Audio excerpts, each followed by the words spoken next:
Welcome to Back on the Broomstick, a modern witch's spoken word grimoire, where two witchy friends from way back are reconnecting to their pagan roots after a long period of mundanity. We're rewalking the path of the wise and trying out all the latest spells, rituals, and magical theory in today's witchcraft and pagan practices. So grab your wand and your incense, your cauldron and your crystals, and join us as we get back on the broomstick. Hi, and welcome to Back on the Broomstick. I'm Layla, and in this episode, we'll be talking about witchcraft and magic in movies. Samhain is the perfect time of year to curl up with a favorite witchy movie. Is there any real magic in Hollywood? Chelle and I watched a few classic Halloween favorites to find out. But here's what we're going to kind of pick apart. What's real and what's not in these Hollywood movies? Because I'll tell you, I've got a couple movies where I was like, hey, I've kind of done that before. So we got some movies we're going to chat about. What's real, what's not, where are we at? We are deep in the season of the witch, heading towards Samhain, so we will also throw in some Samhain tips and tricks for you from some of these facts in the movies. And the movies we'll be talking about today are some of my favorite to watch this spooky time of year. We are going to be talking about Magick from Practical Magic. I can't wait for part 2 to come out. Me either. The Craft, the original, not the remake. Great movie. And Hocus Pocus, a seasonal favorite. I feel like Hocus Pocus in October is like Rudolph and Frosty the Snowman in December. Yes, it really is. My kids and I used to have a pact that we would not watch Hocus Pocus until October 1st. But as soon as October 1st came, it was no holds barred. We watched that thing over and over again. I love that movie. Me and my sweet love, what we do about the end of September every year is we pluck out all of our what we call Halloween related movies, and then we watch all of those movies each night throughout the month. Aside from Rocky Horror always being at the top of the list, Hocus Pocus, Practical Magic, The Craft, they always get pulled out. I mean, obviously we feel witchy all year long, but 'tis the season to be witchy. We've been having a lot of fun with authors and pagans that we know, some amazing witches that we've had on the show. So it was kind of fun to relax and kick back and watch a couple movies. Well, and honestly, again, 'tis the season. I don't know about you, but here in like New England, it's like 40 something at night now. It is like time to hunker down, cuddle in, have a movie, some hot tea, and just, it's movie season. It got dark and cold really fast. So the idea for this episode came because, I was watching Practical Magic and the Midnight Margarita scene came on. And I was like, hey, that sounds awfully familiar. That sounds like a spell. And it is. You put the lime and the coconut, you mix it all together. First of all, why do you can have margaritas any time of the day, by the way. True. Margaritas are more of like an anytime kind of thing. But, in the Owens house, gotta listen to the aunties. Can I just say, how can you not like a crone type witch played by Stockard Channing? I love the aunts so much. Oh my goodness. I can't remember the other aunt's real world name. She's been in a billion movies. The amazing Diane West. The two of them together, spot on. And who hasn't loved Stockard Channing since Grease? Oh, seriously. But one of the things that the sisters, the aunts, say is a poem. And it's a poem actually from Macbeth, Shakespeare's Macbeth. Do tell. Eye of newt and toe of frog, wool of bat and tongue of dog, adder's fork and blind worm's sting. Barbados lime is just the thing.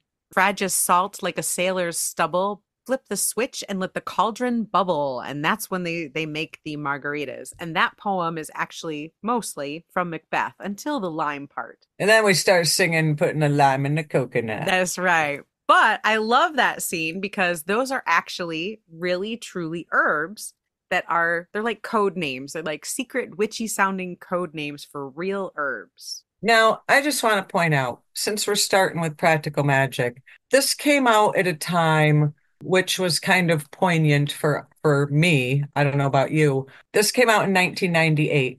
So I was only really maybe 7, 8 years into witchcraft at that point in a small town in upstate New York where knowledge is limited. I was like, oh my God, a witch movie. Oh my Yeah. God. To see witches portrayed as, Pretty and yeah, not not old and ugly. ugly. Not old and ugly. That was the thing. It was like they're not portrayed as like these evil hags, you know? Right. But there are some things that aren't quite so real. And then there are some things that are maybe not real per se, but are based on real things. So let's chat about those things. Like the herbs that I was talking about, those are actual real herbs that they speak of. Eye of Newt is mustard seed, and that's used to protect against evil. It's for increasing courage and strength. Toe of Frog is a buttercup, which I had no idea, and that is also for protection. Wing of Bat or wool of bat is moss, and that provides grounding and stability. And it's often used to connect to nature and to manifest prosperity. Can also be protection. Tongue of Dog is houndstooth, and that flower is used for loyalty and communication. Adder's Fork is dogtooth violet, and that's for transformation and change. Blindworm sting is wormwood, and that is a very powerful protection herb as well. Barbados lime, that's for purification. Fragious salt, like a sailor's stubble. Also, black salt can be used for protection. Fragious salt is actually a black salt, not a magical black salt, but an actual colored black salt. Physically looking black Yeah. salt. So you could use that for protection as well. So basically, when they're doing that spell for the midnight margaritas, the aunts don't know it, but they're casting a protection spell, even though they were not yet aware that there was an evil spirit in their midst. So you can use those if you wanted to make your own protection spell for Samhain, or I like the idea of putting a bunch of those things in like a spell jar or a spell vase. You can put your salt and your moss in the bottom and build it up like a little spell jar. But that's a real thing in the movie. The next thing I kind of want to just bring up, they're in the car. Remember when they were in the car with Johnny? Was that his Yes, name? in the Johnny? back seat. Back seat, yeah. Yeah. And they used the belladonna because what they used it for is to kind of knock them out. Yeah. And that really has a magical use for kind of, I don't want to say putting you in like a dreamlike state, but they have used that as like a hallucinogenic. I don't recommend taking it at all. Oh, None at all. geez, no. Just like in the movie, it can kill you. But I think that the premise of that is valid. Yeah, so the herbs that they used in that they talk about in that movie are correct. The other thing I really liked about that movie was the aunts in the beginning when the sisters are very young and the woman comes to the door and she wants a love spell because Can I just tell you that scene annoyed me? And let me tell you why. why so? I'm interrupting you, and I know that, and I That's do okay. that Tell me why. often. I'm curious. That is the epitome of the people who kind of pick on us and make fun of us. And when I say us, I mean kind of witches and pagans as a whole. There are people in the world that will mock the shit out of us until they want something magical. That's 100% what happened in the movie. You're And absolutely right. yeah, and I feel like the representation of that woman was like someone who might scoff at them out in public until she wants the love spell. You know what I mean? Yeah, that's exactly what they were trying to portray there. I mean, with the townspeople constantly picking on them, but of course they come around to the back door. In the shadows, there's a damn line out back of them. But what I really liked was the one aunt, Jet, said, "Are you sure this is what you really want? There are better ways to find love." She literally tried to talk her out of it. And she also gives her a warning. So the whole spell, they take a lock of the person's hair and they have this dove and a long, long pin that they give to this woman who then has to kill the dove as she asks for what she wants. That's not real people, by the way. Not real. Poking a dove with a pin, who the hell does that? Nobody does that. Well, I haven't done that. not in our tradition. Not in our So tradition. Jet even tells her when that happens, be careful what you wish for. So they Been there, tried. done that. They gave this woman every opportunity to back out, and she was insistent on doing this shitty spell anyway. So I don't know. I just liked that they showed that aspect. On the flip side of that, fast forward to when Sally does a love spell for herself. Yeah. She lists all these qualities that she says are impossible so that she'll never have to fall in I love. want a man with two different colored eyes and, Right. The star's his favorite symbol. all of those things. That's the kind of love spell I agree with. And Same. that is a more realistic view of Right. witchcraft. I agree. That's putting out there the qualities that you want in a lover, Blowing the leaf out into the wind, into the universe, and not onto a specific person. right. Be careful what you wish for. Now, we also reference quite often, there's a lot of broom lore in this movie, including, of course, everyone knows that when a broom falls down, Company's company's coming. coming. My grandma used to say that. So that one's there. Plus, they also invite all the women of the town over to let their inner witch fly and tell them to bring brooms because they form a circle with the brooms. And then later they sweep out all the bad energy out the door with the brooms, all of which is true. I just kind of laugh at I don't know, gathering all of gathering all these neighborhood women that mock you but yet come to your back door. Like, that was my biggest complaint about the movie. And it's not about the movie, it's just that's a realistic thing. It is. It brings to light an issue that annoys me, I guess is what I can say. Yeah. And, that circle's supposed to show that once they were included, once those townspeople were included on that inner circle, they tended to let their guard down and be a little more accepting. I think that's what that was supposed to show. I think the possession part of Johnny was a little Hollywood. I'm not saying I disagree with possession, but not how they portrayed it. Yeah.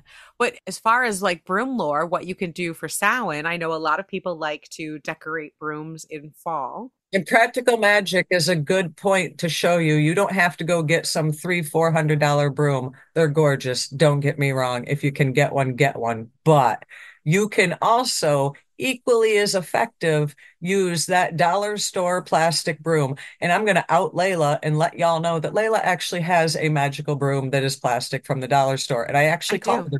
I call it her practical magic broom. It was given to me by the coven that I worked with in Rochester. I Yep. adore that broom. We used it in Circle just like practical magic. And I use that broom in my magical space. I love it very much. But if that's what you got and that's all you can get your hands on, decorate that damn thing. Yeah, exactly. And do cleansing spells. Use your broom, whatever kind of broom, even if it's just your household broom, imbue it with your intention to clean for the witch's new year for Samhain and sweep all that negative energy out your doors so that you can be ready for the new year after Samhain. In the movie, they were sweeping a bad man out the door. Don't we wish it was that easy? Yeah, right. But, we all have a little excess dirt in our lives that needs to be swept out, and it's time to dust off your soul. And broom magic is a good way to get that accomplished. Yeah, and Samhain is sometimes thought to be the witch's new year. Some people think, and there's a little contention about this, but some people think that because the Celtic people separated the year into two halves, summer and winter, like literally. So this is Samhain, summer's end, literally what it means. And so summer ended, the winter began, and so that space right there was the new year, like New Year's Day. So a lot of witches do celebrate it as a brand new, fresh start. And what better way than to do some broom magic and to do some sweeping and cleansing? Absolutely. So I think there were some really good parts of practical magic. Obviously, there's a lot that's not real witchcraft, but all in all, it was good. And I love when the aunts talk about when Sally's running off the first time and the aunts say that they'll take the girls to festivals. And Sally's like, you have to cancel. And they're like, we can't cancel. We're on the committee. We're presenting. You know, I love that that part. was like a flashback of you and me. Okay. I see us every time they do that scene. I totally see you and me there. Another time where I see you and me, not that we're out there trying to kill cross lovers, where they're looking in the rearview mirror at each other and talking without words. Oh yeah. Yeah, we've done that on more than one occasion Not to that we're the trying to kill men here. but often to the frustration of our significant other companions. Correct. So, So let's bounce to another one of my most favorite movies, Our next movie is a 90s icon, classic. Love this movie. The The Craft. Craft. The Craft came out in 1996 and starred my love, Fairuza Balk. I have the biggest crush. I was going to say had, but I think I still have the biggest crush on Fairuza Balk. Can't help it. What are you going to do? Now, this movie, a little bit darker than Practical Magic. It's definitely a scary story.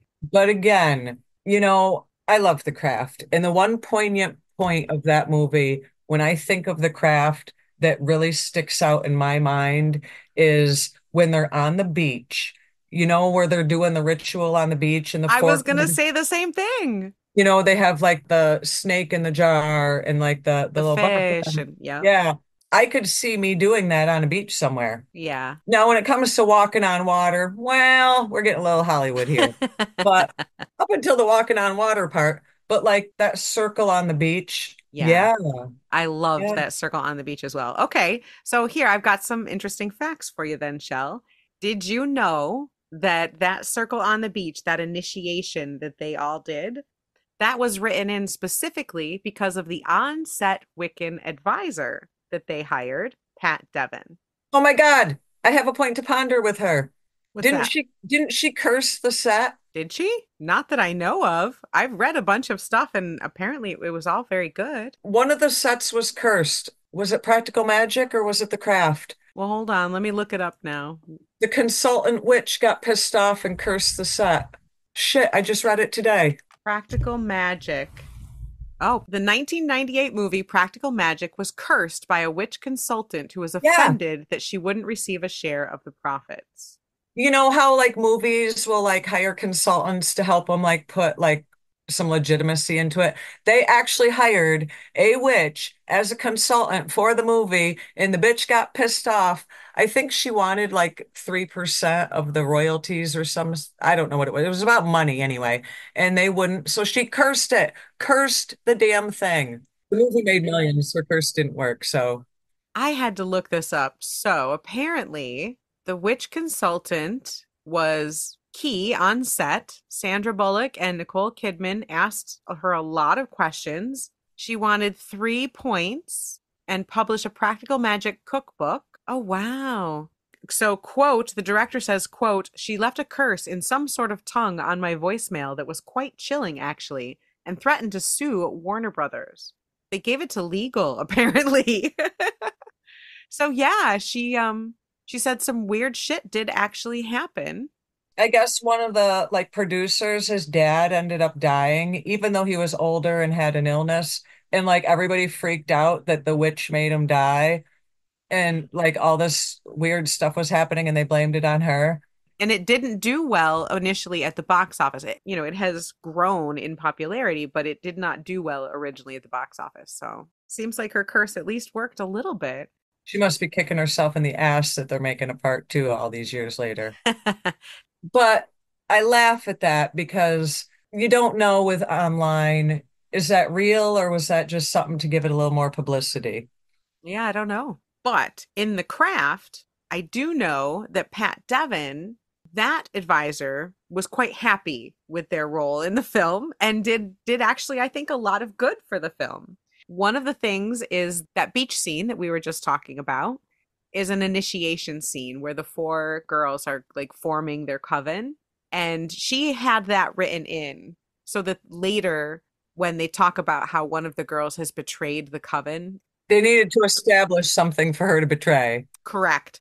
And so that was written by the consultant. The god Manon was Okay. made up, but they do call quarters. One of the things I thought was pretty interesting was they do, I call upon the watchtowers of the powers of the East. And that's a real thing. Yep. Now, because I have to have an annoyance with every movie, I do have one annoyance with The Craft, and it's petty, I know. I don't like how they portray if you don't have the money for supplies, you just go steal them. Don't steal. That's not right. I don't give a fuck what religion you are. Don't steal. That shit's not Right. right. Especially not from fellow witches in the craft. Don't steal from them. I mean, come on.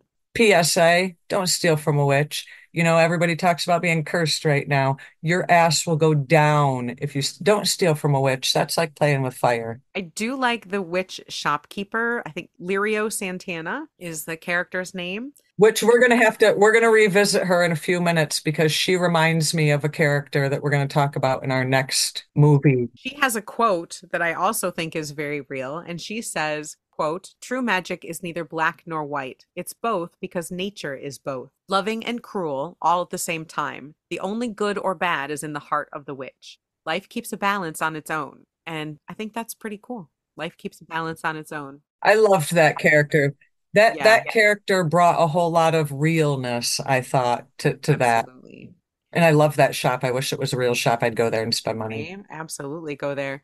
So watchtowers, we've called watchtowers before in a circle. Yeah, that we do that when it's more formal. Absolutely. Those are definitely more considered high magic, or in some Wiccan circles, those are more formal circles.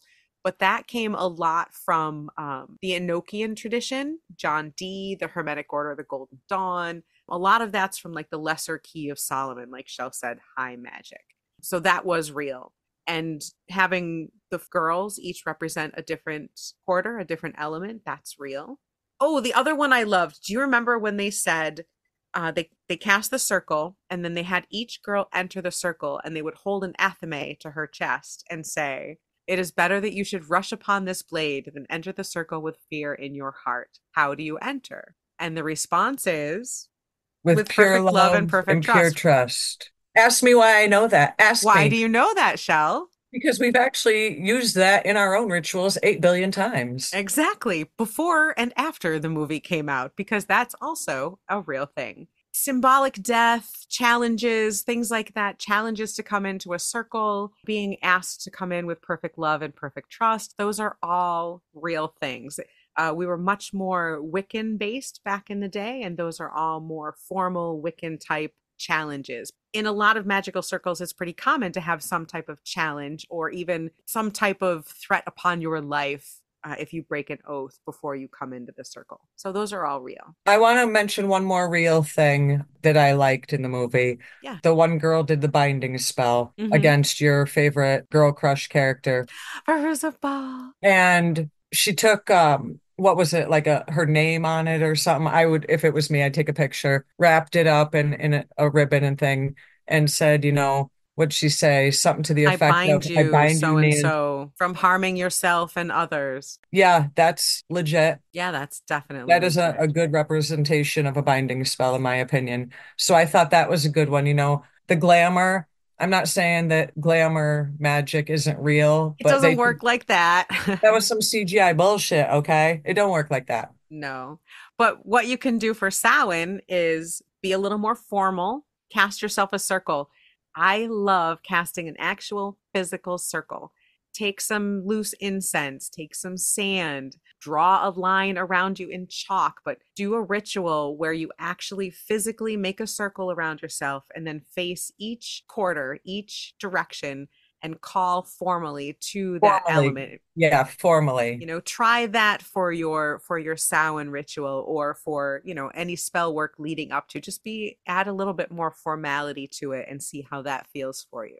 And also, conversely, for Samhain, it's a great time if you need to maybe bind something of yourself that you want to stop causing problems, or maybe that coworker needs a little binding.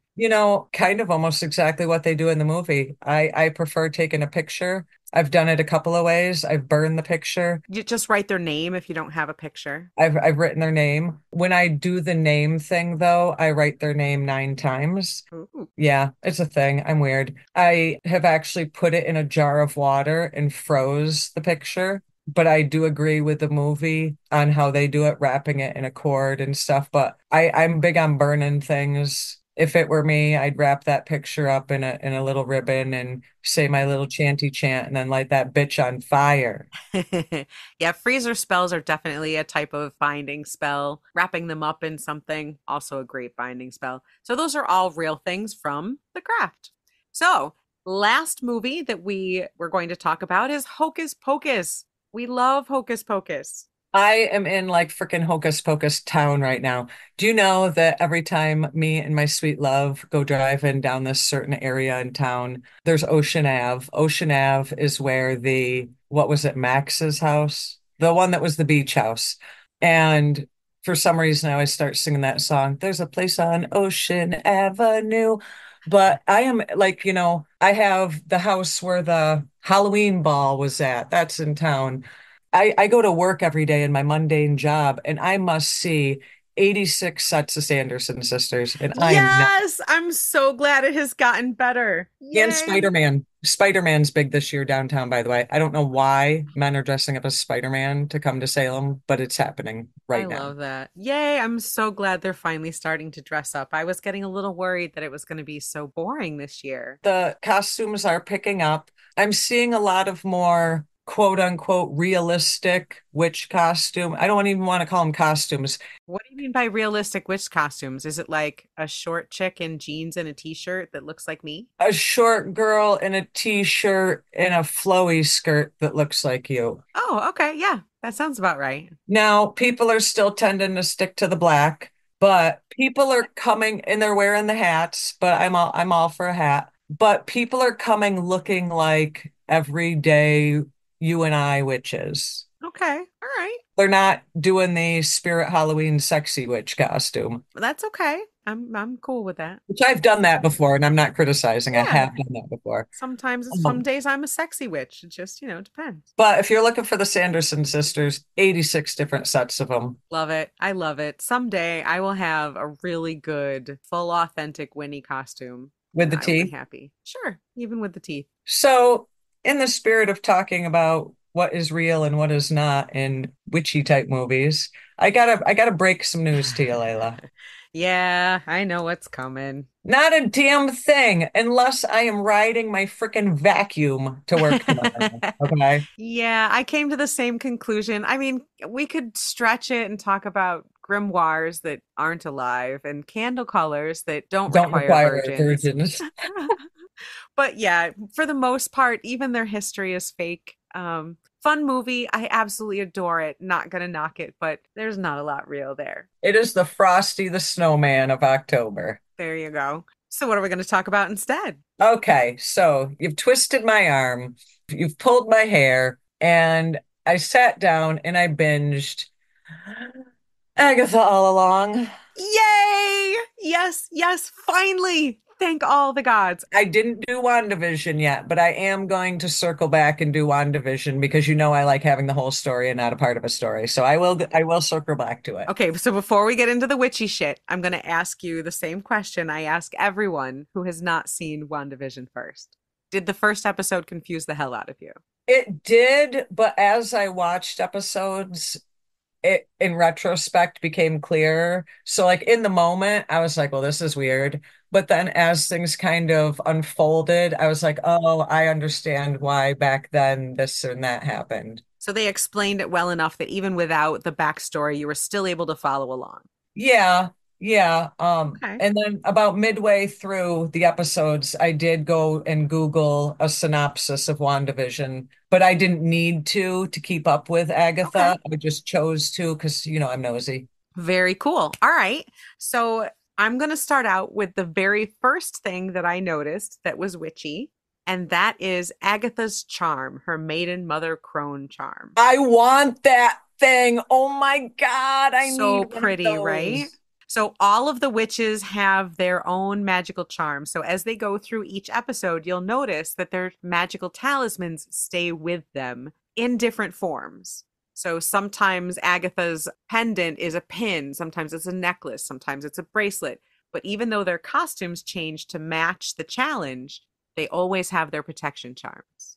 Before I forget, I need to mention something about this movie that felt very real to me, or not movie, TV show, whatever you want to call it, miniseries, that felt real to me, that was like an instant flashback to the craft. Ooh, The lady. So remember you which said lady? in the craft, remember you said in the craft you liked the lady in the store? Oh, right. The apothecary lady, the apothecary witch. Did Yeah. the freaking tarot reader divination lady not freaking remind you of her? Like the minute I saw that scene, the minute I saw that scene, it literally took me back to the scene in The Craft. Lilia. Lilia is the divination witch. Like, was that the same actress? Like, it was that close. Very similar. I Very even thought in my similar. mind at the time, was that the same actress? But like that whole session when her and the boy, the teen, go in there and get that first initial tarot reading when they try to get her into the coven, that A struck a chord from The Craft and B kind of felt real, like a realistic scene. What struck me most about that scene and actually made me start keeping notes was Lilia. Her whole issue is people don't believe her. I don't think she even believes herself sometimes when she has these psychic flashes, when she has these visions. And throughout each episode of Agatha All Along, she has visions. Some of them relate to tarot cards. And the first one happened when Agatha and Teen came in and asked her to write down some names for the coven. And she said, Three of Pentacles. And I was like, oh, that's like the collaboration card. That's like the working together card. I'm like, that fits perfectly. And then channeled the names to the point where she didn't even realize she wrote down her own name. Exactly, exactly. And one of the names she wrote was a black heart, but that's a whole different theory for a whole different podcast episode. Now, one thing I didn't like about a portrayal in this that's also equal to a portrayal in The Craft is they do portray that you have to have a group of people and form a coven to be magical, and that I don't agree with. That's not the case. You can be a solitary witch and make some shit happen. You don't need a group of people to make shit happen. That's right. And in the Marvel world, there's a few witches that don't, and Agatha is one of them. Wanda's another. I know, but like, in Practical Magic in the broom scene, they have to get all the neighborhood ladies to do the broom thing. Like, I get the whole having to have a group, but I For certain also, things, yeah. it's not like make or break, in my opinion, Oh yeah, no. So in WandaVision or in Agatha All Along, that part is where you have to have a definitely green witch and you have to have a divination witch and, you have to have all these different types of people to make a coven. No, no. no, no, you absolutely do not. I mean, to open the road, I mean, if you're going to open the road, then you definitely do. But for Coven, nah. Like that trip to Avalon we took. There you go. Well, we did have a whole Coven for that one. So she does mention tarot cards a couple more times. She mentions the Three of Pentacles when they form the Coven, and that does mean teamwork and collaboration. Then when she first meets Jen, the root worker witch, the potions witch, she says High Priestess. And Jen is very much about divine knowledge, wisdom, spiritual enlightenment. I mean, she comes very much across as a high priestess. And then later, when Teen is hurt and possibly dying, she says Three of Swords. And that is a sad experience, Yikes. a lost relationship, accidental death, betrayal. So that fit. And then the last card she said was in the most recent episode, which is completely fucked up. But, anyways, she said Knight of Wands when Alice was blasting Agatha with her energy. And that usually means impulsiveness, passion.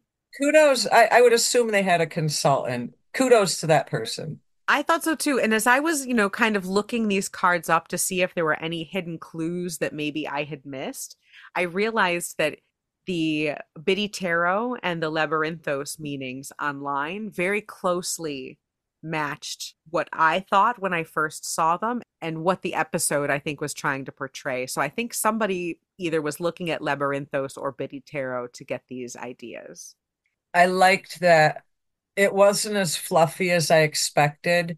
When I saw the opening credits and saw like flashes from The Craft and, all the, Bewitched and all that, I was like, oh Lord, what's Layla getting me into now? It had its Hollywood fluff, but I felt there was a little bit of realisticness to it. And, okay, so maybe we didn't travel down the witch's road, but we did take a astral journey to Avalon in the hmm past. And how different is that from what they were doing, in my opinion? So I kind of saw a lot of similarities to real world experiences that are legit. And honestly, that is a ritual that I don't know if I would have done alone. It was Oh, better hell because no. we I were would have in been a group. scared to do that alone. Yeah, that one. So in that particular case, I was glad that we had a group there. So I can see where you might need some extra people for a bigger working. Okay, you're right. But no, I also I love your point that you don't need a coven to be magical. You For don't need a everyday coven to be stuff. a witch. But Yeah. if you're doing some sort of traveling between the realms like we were, it's Yeah. kind of like going to a bad side of town. Lock the doors and don't go alone? Very good point. Very, very good point. The other thing I noticed with Agatha All Along, I think it was like episode 2 or episode 3, where Jen, the high priestess, the potions witch, is called upon to create a cure for a poison that they've all taken. And again, same thing with the herbs. They mention the witchy, weird names of the herbs. Again, we hear Eye of Newt is one of the ingredients, which is mustard seed. Toe of frog.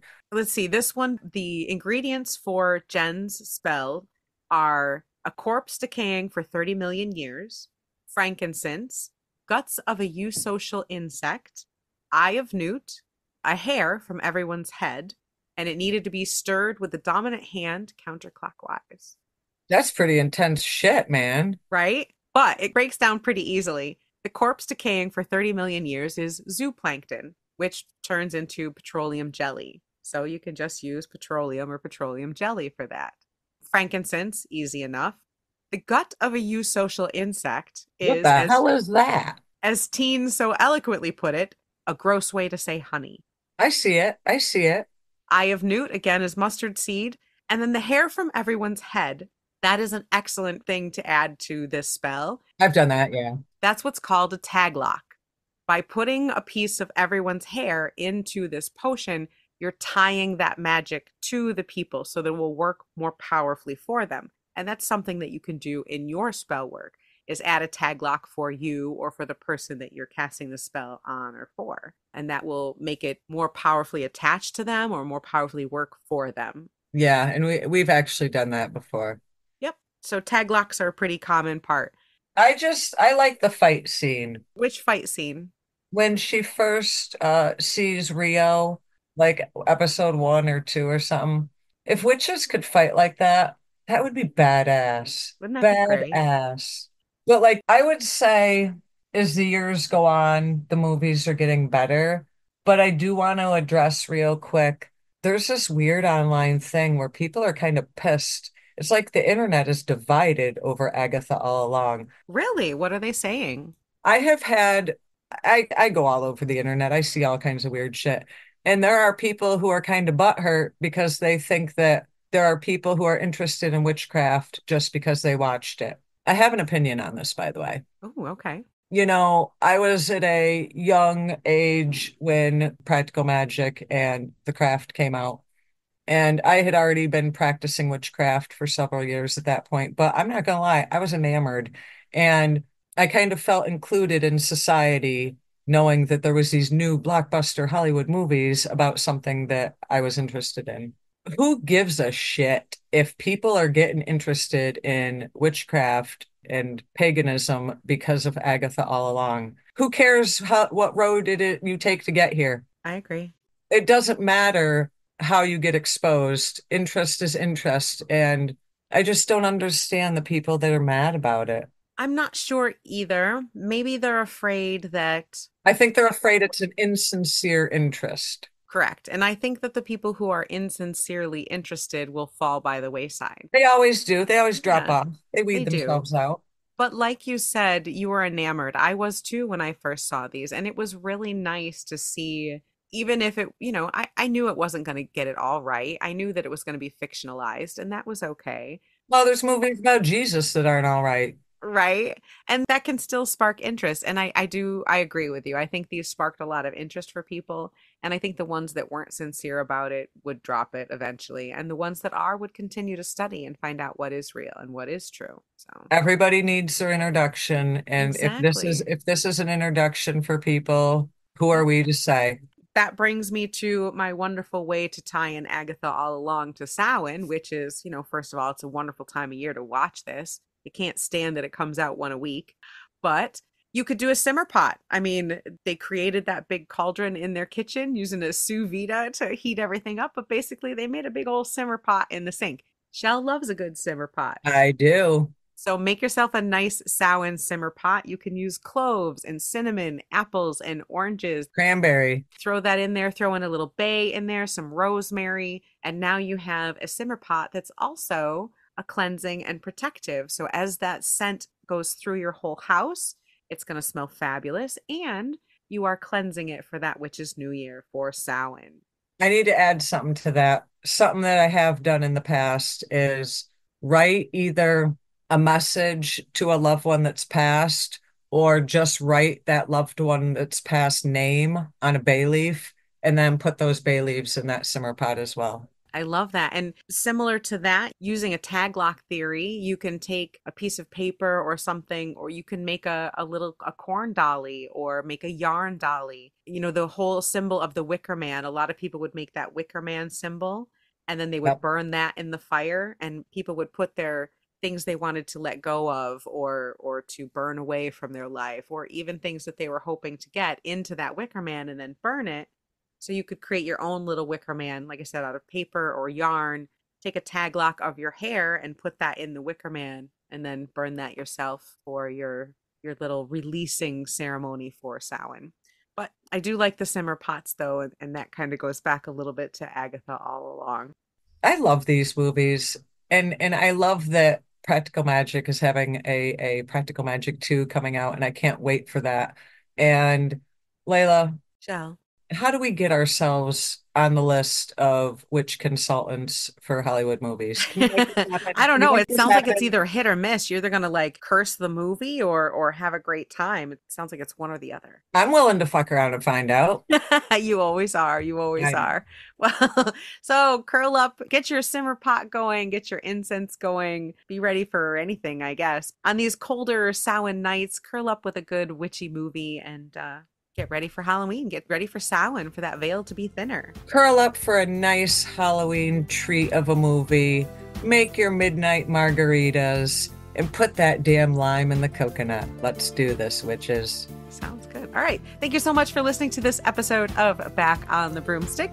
We appreciate all the likes, the stars, the comments, the reviews. It really helps the show out, and it makes Shell and I cackle like little witches. It really does.